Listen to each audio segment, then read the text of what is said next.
Take note na may signal dito pero medyo mahina lang. The shore has white sand, clear water, good air, sunbathing is a must. Magkaka-tan lines ka talaga dito. Meron ding net for sports activity. Syempre anong di mawawala.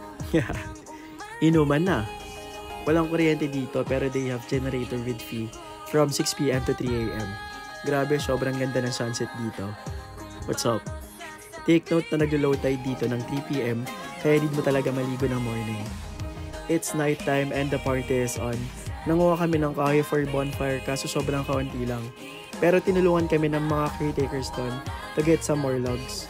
Grabe talaga ang mabait ng tao dito. The place is really commendable for family and friends. Ang sarap magbanding dito. Stargazing, fresh air, detox, life plants, and other things with the sea waves. Dito na rin kami nakatulog sa seashore. Nakakantok talaga yung sea waves. Heads up na magdala kayo ng mga pang